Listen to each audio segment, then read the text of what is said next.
My love advice, no? Si Gerald Napoles para kay Alden, mga kasembreros, at saka kay Ma'am Barbie Forteza actually. So, kasi nga ay best friend, no? Ni Gerald Napoles. At aaten pala ha sa kasal ni Gerald Napoles at saka Kim Molina, sina Alden at Barbie. So, mamaya na yan mga kasis, no?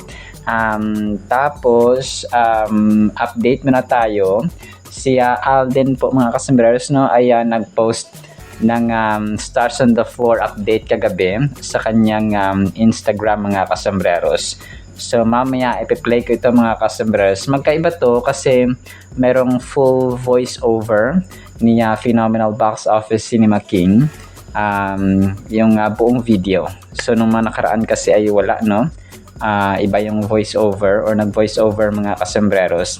Ngayon ay siya po ang nag-voice over. So ipa-play ko ito mamaya mga kasembreros. So this is a 30-second video mga kasembreros na teaser ng Stars on the Floor mga kasembreros. So ma-recall ko lang, yung Stars on the Floor pala isang original concept, no, na nagawa talaga ng GMA mga kasembreros. So ibig sabihin ay wala po siyang ginaya or hindi siya ginaya sa ibang mga franchise or mga show mga kasembreros sa ibang bansa, kundi original creation or original concept ng GMA network ito mga kasembreros. So na-present na nakaraan yung mga P-pop na makakasama na mga competitors, pero yung mga celebrity dance stars ay wala pa, no, yung mga artista mga kasembreros. So ito po yung aabangan natin mga kasembreros. So celebrity at P-pop, no, or K-pop mga kasembreros, or P-pop na mga mananayaw ang dito ang kasama mga kasembreros sa season 2 ng Stars on the Floor mga kasembreros. So hindi ko lang din alam kasi ako pa ay nag-voice over February 5 mga kasembreros, no, ni-ready ko ito for February 6 na i-upload mga kasembreros. Tapos si Ma'am Catherine naman ay na-feature pala siya, no, ng Star Magic Philippines 8 hours ago sa kanilang Instagram mga kasembreros, yung pag-sign nga ng kontrata ni attorney mga kasembreros sa TCL. So yun po, no.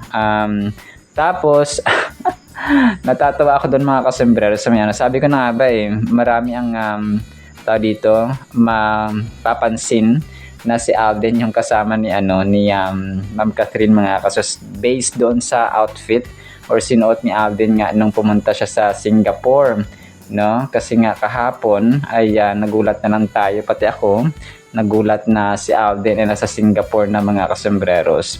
So ibang klase. So yun nga, no, talagang sabi ko parang yung suotan niya, no, ni Alden sa o yung kanyang outfit, no, may pakap, may sombrero pa siya, tapos white yung kanyang damit mga kasembreros ay yun din yung una kong napansin, no, na parang yung outfitan nung kasama ni Catherine sa Rockwell Makati na si Mayor Mark Alcala daw, no, mga kasembreros and pero lalabas din yung totoo mga kasembreros. So ito po ay post kagabi, nakita ko na ang kasama ni Kath sa mall.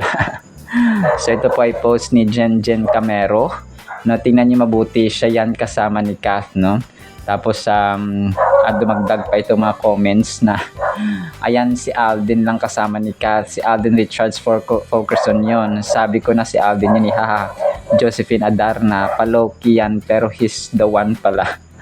So tapos yun, no, say it loud, sabi gano'n. So marami nag-comment na niya, napansin din nila na si Alden yun mga kasembreros, pero ano lang tayo, dito wala pang clear confirmation, pero alam natin na in secret ay low-key lang sila. Tapos ito, 18 hours ago, post ulit ni Beautiful Vice, no, yung ating thumbnail na booking ang lihim matapos napansin ng mga netizen ang magkaparehong larawan ng sasakyan sa accounts ni Kath at Alden kagabi. hindi maikakaila ang kilig at gulat ng fans sa tila pahiwatig na ito na ito sa kanilang tunay na estado ngayon. Tingnan ang ebidensya, detalye sa pagbabago. So ito yung time na pinost ko yung parang pareho yung kotse na pinost mga kasembreros ni Alden at saka ni Kath. So pero siguro nagkataon lang mga kasembreros. Tapos dito si congrats pala kay Donnie, papasok si Donnie, post niya sa kanyang Instagram account kagabi. Siya ang bagong endorser mga kasembreros ng Greenwich. Grabe ibang klase rin si Donato. Greenwich mga kasembreros na pizza ba, na kumaga pa ay ibang level din itong Greenwich mga kasembreros. And Pinoy pala yung may-ari ng Greenwich sa Makati, ang history yata nito ay malapit siya dati sa mga school dyan sa Green Hills, sa Makati mga kasembreros, kaya sa tinawag na Greenwich. So yun post niya dito sa kanyang Instagram, love na love ka ng Greenwich family, grabe ka Donnie. Tapos naka-green siya, na kung saan ay parang nagpagupit si Donnie, o parang nagpagupit nga siya, welcome sa Greenwich kapatid Donnie.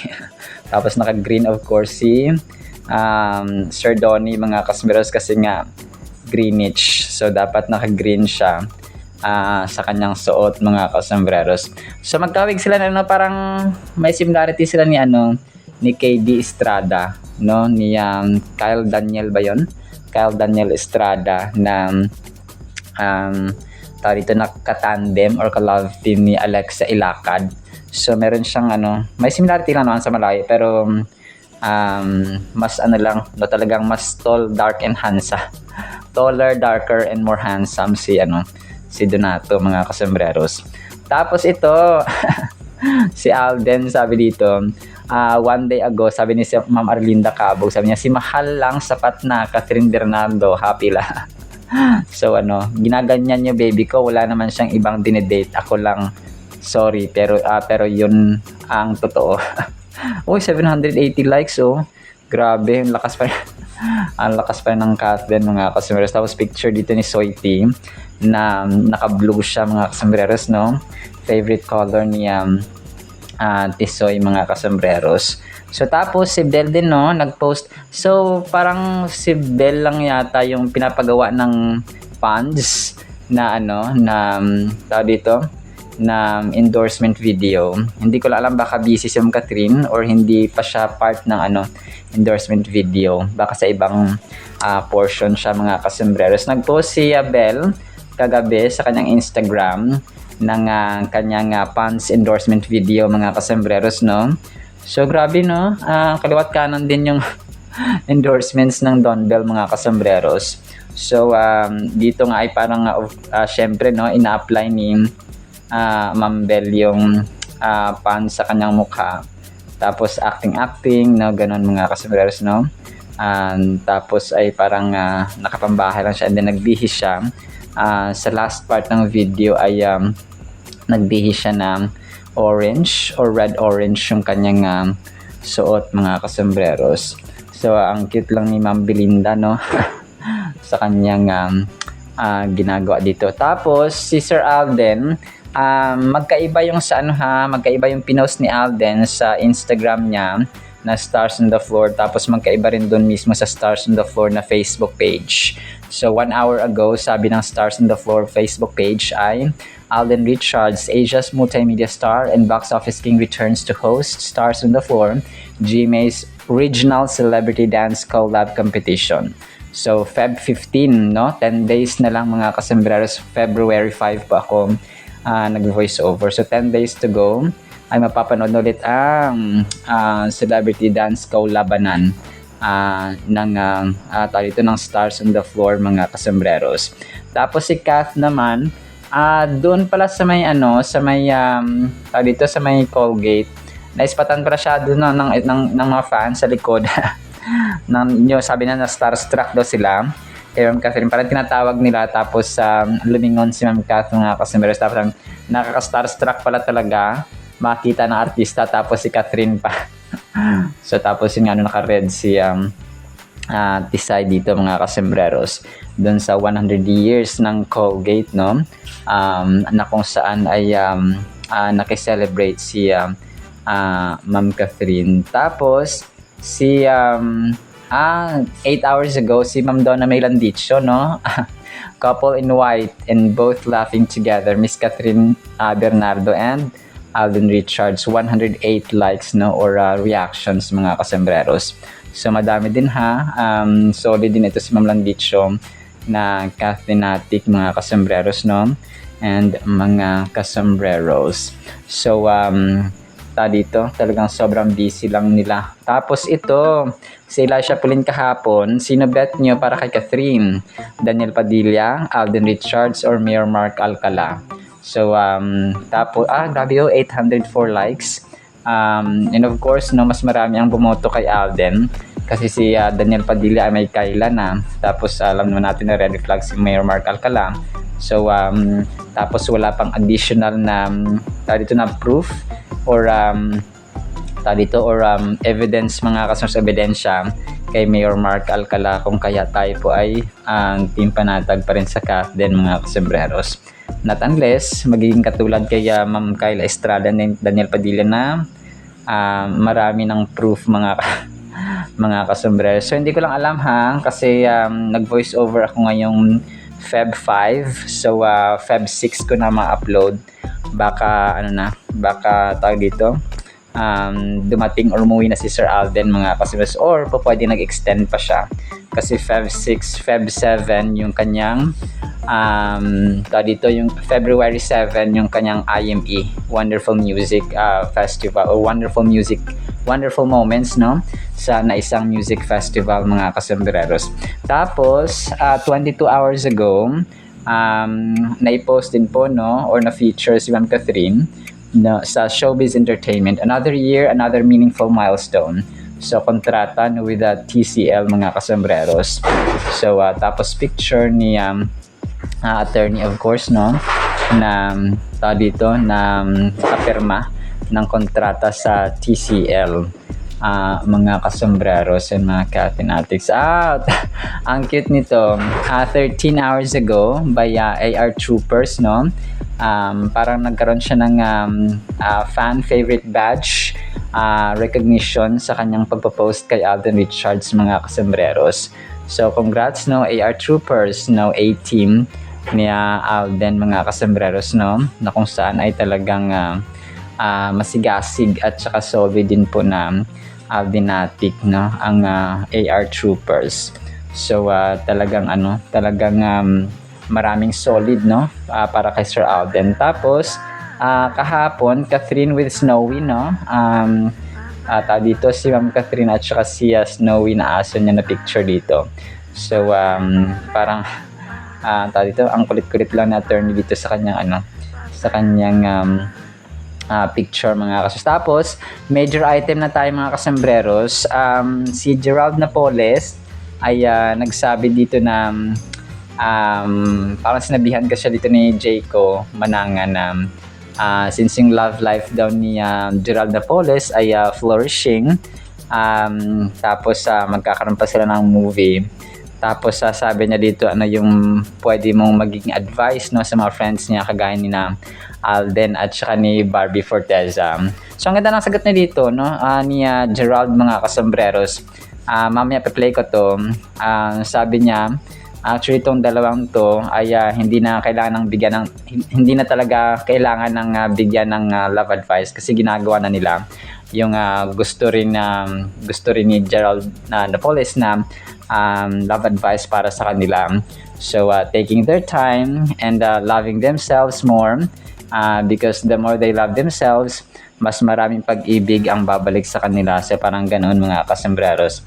So yon, tapos na-confirm niya rin dito na kasi di ba nung nakaraan ay sinukatan na si Alden ng damit niya mga kasembreros para sa kasal nga ni Gerald Napoles. So yung nakaraan na na parang sinusukatan siya ni nakalimutan ko yung pangalan nung sumukat sa kanya. So pero yun, a week ago pa yata, no, or more than a week ago na nung sinukatan si Alden, mga kasembreros. Nakala ko ay yung ano pa yun eh, January 2019. So parang siya parang January 19 kasi di ba bago yung time yon na bago yung blessing, January 19 no ng McDo ni Alden. So January 20 kasi yung grand opening, di ba? So tapos yung inakala ko na parang sinukatan siya dahil dun sa damit nila sa McDo nga na white, no, na sobrang ganda ng design, pero hindi pala, no, iba pala.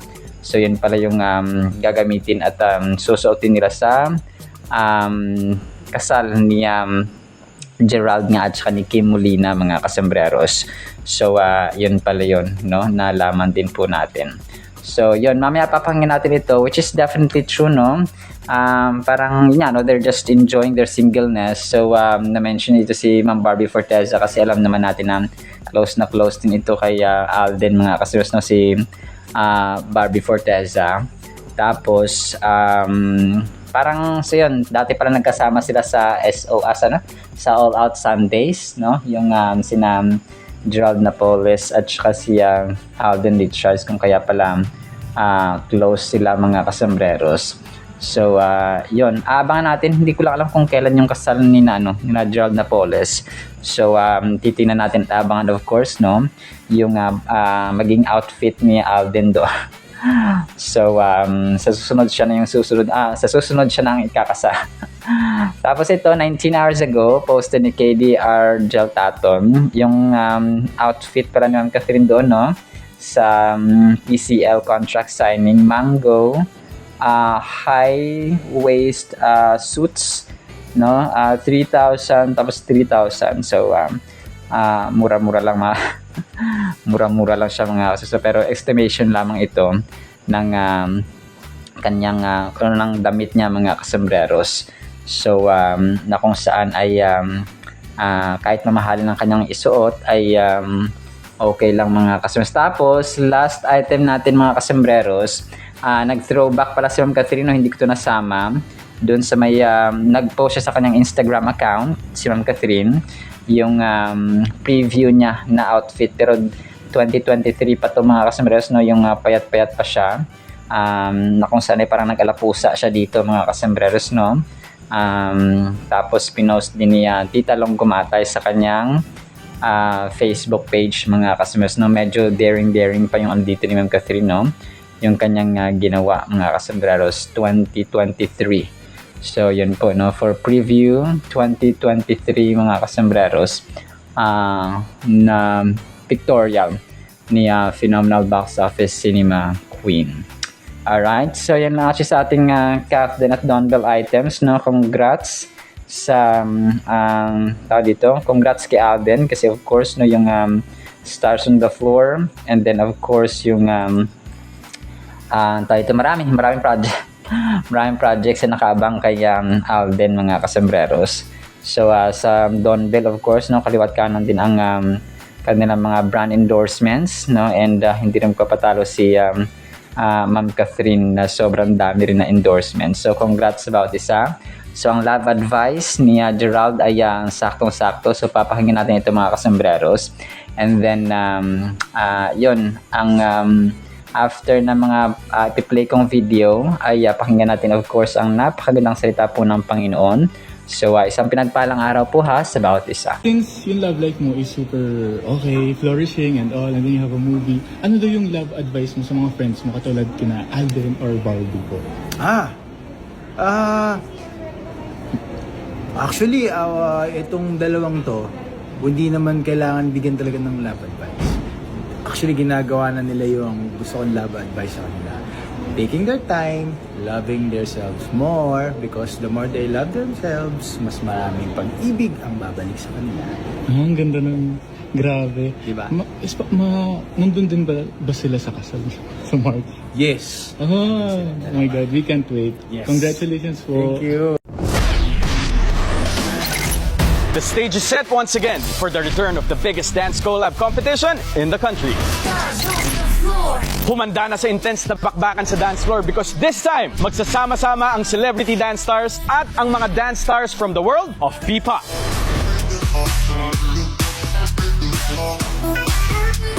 Stars on the Floor premieres February 15 at this time on GMA Pinoy TV. Sobrang the best ng ating Word of God mga kasembreros, no? Ang title po natin ay Huwag Patigasin ang Puso. Deuteronomy chapter 15 verses 7 hanggang 8. If there's among you a poor man of your brethren within any of gates in your land which the Lord your God is giving you, you shall not harden your heart. No, ito yung huwag daw patigasin ang puso.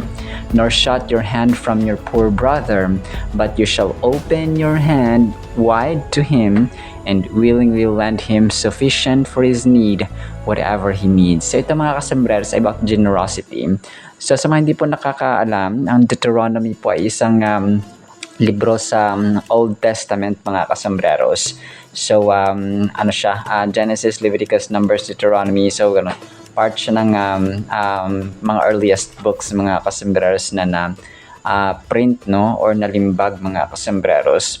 So Deuteronomy, ito po ay talking about generosity, about kung mapasya ang tao, kasi ngayon talagang marami na yung gumagawa ng social experiments, tapos parang nare-relieve mga kasembreros o nabubuhay muli yung kindness, yung mercy, yung awa ng mga tao because of the advent din po, no, ng mga social experiments like yung parang hihingi sila ng tulong kunwari, tapos hindi nila alam, mga vloggers pala yung humihingi ng tulong, no?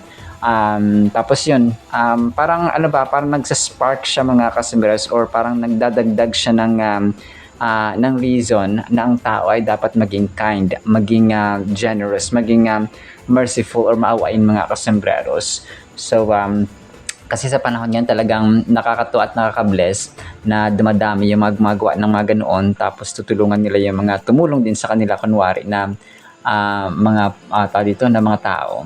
So which is definitely isa sa mga good characters na dapat nating taglayin, yung kumbaga pa maging maawain tayo or maging mapagbigay tayo mga kasembreros, maging kind tayo, especially sa mga kapatiran natin sa church mga kasembreros at sa ating family or a biological family.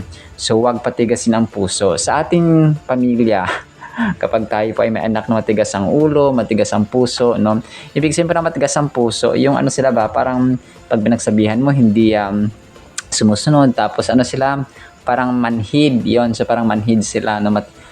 Pusong bato, no? Ganon siya mga kasembreros na parang hindi sila naawa ba, no? Parang ganoon mga kasos, hindi sila naawa. So kung hindi sila naawa ay hindi sila magbibigay or hindi sila tutulong mga kasembreros. So yung mercy, yung kindness ay related, no? Parang magpinsan yung mga good characters na ito mga kasembreros.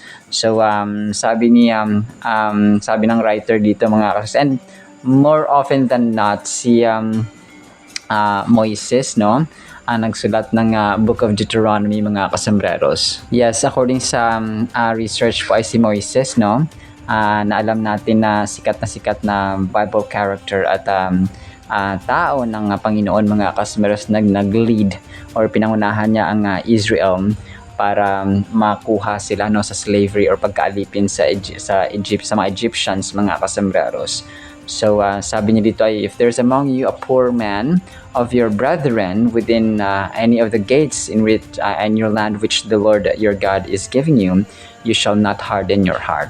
So ang pagbibigay, parang pagsunod lang din yan mga kasembreros sa utos ng Panginoon. Of course, no, kapag tayo po ay may pagsunod sa Panginoon, ibig sabihin meron tayong malambot na puso, meron tayong pusong masunurin, so hindi matigas ang ating puso mga kasembreros. And gustong-gusto ng Panginoon, no, yung mga taong obedient, yung mga taong maawain at saka kind mga kasembreros. The verse reflects the importance of showing kindness and generosity to others, especially those who are less fortunate than us. So yung mga less fortunate, no, yung mga examples natin ngayon na talagang sikat nga na ginagawa nila ay yung mga Team Looy, no, si Pugong Biyahero, sina Ivana Alawi, and marami pang iba mga kasembreros.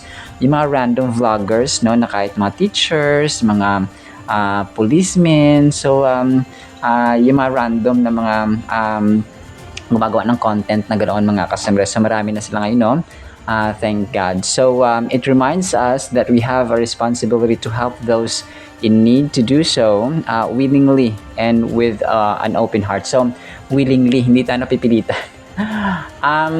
Mas maganda pa mga customers na hindi tayo magbigay kaysa sa nagbibigay tayo tapos masakit yung loob natin, masama yung loob natin na nagbibigay tayo. Kung parang nagdadalawang isip pa tayo na parang ibibigay mo ba, binigay mo parang gustong pang kunin. So parang may grudge, parang may wrath, parang may galit ka mga kasambreros, no? Habang habang binibigay mo yung tulong. So it's much better na it is much better na huwag ka na lang tumulong kasi nga galit ang Panginoon doon mga kasus. Gusto niya na nagbibigay tayo na may kasiyahan, may kagalakan, may cheer, no, sa ating puso. We not only provide that tangible support to those who are struggling but also show compassion and empathy towards our fellow human beings by being generous and open-handed. So yon, okay naman yon na tumutulong talaga tayo kapag kaya ng ating bulsa, kapag kaya nating pera, kapag kunwari magpapahiram tayo ng mga gamit, no, pwede yun mga kaso, especially sa mga kapatiran natin sa church. Or minsan sa church kasi kunwari pag nagsisimula pa lang ang simbahan ninyo, maliit pa lang, so kailangan ng mabangko, no, kailangan ng mga upuan. So kung meron kang extra sa bahay mo, so pwede mo ipahiram mga plato for example, or kasi yung church nga namin sa Manila, no, parati kong sasabi na nagsimula yun sa nagsimula lang sa isang pastora na talaga masigasig. So yung parang Bible study lang siya na usual. And sa ilalim lang sila ng aratilis, no? Doon lang nagsimula lahat-lahat sa ilalim ng mangga. Tapos sa gilid doon may bilyaran at sabungan pa dati. Pero ngayon talagang third floor na siya mga kaso sa awa ng Panginoon. So grabe ang pagkilos ng Panginoon mga kasembreros, no? Sa buhay ng aming senior pastor, si Pastora Glenda Balaga, na talagang ginamit mightifully at saka powerfully mga kasembreros, amazingly ang kanyang buhay. Grabe, no? Kasi nasa aratilis sila dati, mga kananayan lang yung mga nanay lang yung mga bina-Bible study niya hanggang sa lumago sa consistency. So nandun din talaga yung consistency, napakahalaga po nun mga kasembreros.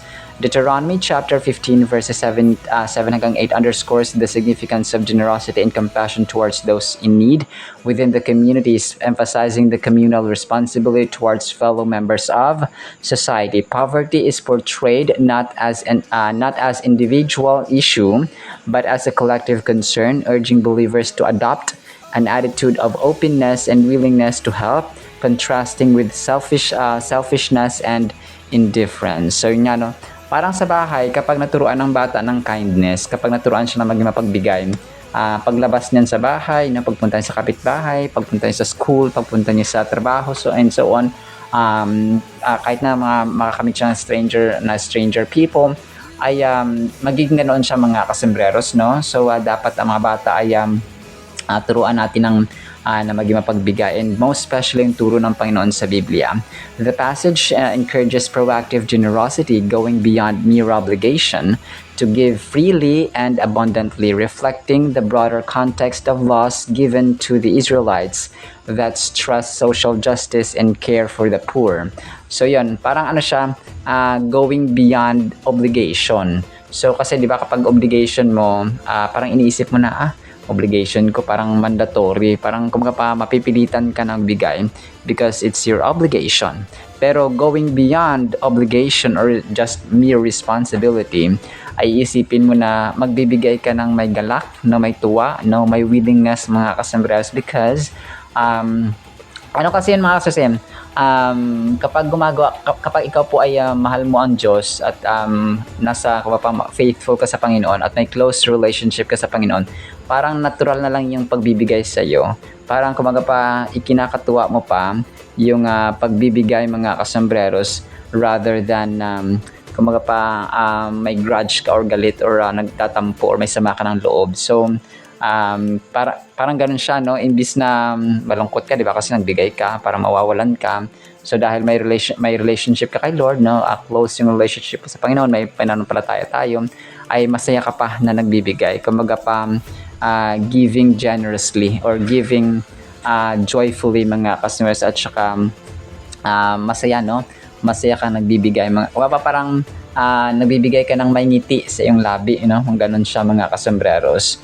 So, kung pa nag-challenge, no? Yung verse na ito, Deuteronomy chapter 15 verses 7-8, nag-challenge sa atin ito na we have to transcend self-centeredness. Okay, kailangan natin yun, tanggalin natin yun mga customers, and we have to go above, no, yung self-centeredness and make it people-centeredness mga customers, and extend a helping hand to those in need, mirroring God's love and concern for all His children. By embodying these principles in our actions, we not only alleviate the suffering of others, but also foster stronger bonds within our communities, fostering a more just and compassionate world. So the verse serves as a poignant reminder of the enduring value of generosity and compassion, guiding believers towards a life marked by love and service to others. So grabe, no? Talagang wag natin patigasin ang ating puso mga customers na magbigay. Kasi alam niyo po, the more we give, the more we receive. Ibig sabihin, kapag nagbibigay tayo, mas lalo tayong pinagpapala ng Panginoon. Huwag niyo pong isipin na kayo ang nagbigay, kayo ang nalugi. Kapag kayo po nagbibigay ng may tuwa, no, may galak, may joy sa inyong puso, kayo po ang pleasing sa harapan ng Panginoon. So, ganun siya. So, kung ang Diyos ay napi-please sa ating buhay, so He will bless us more mga kasambreros. So, hindi lang siya material blessings, hindi lang siya pera, but more importantly ay yung mga intangible things, yung mga bagay na hindi natin nakikita, and yet we mas kailangan natin sa buhay.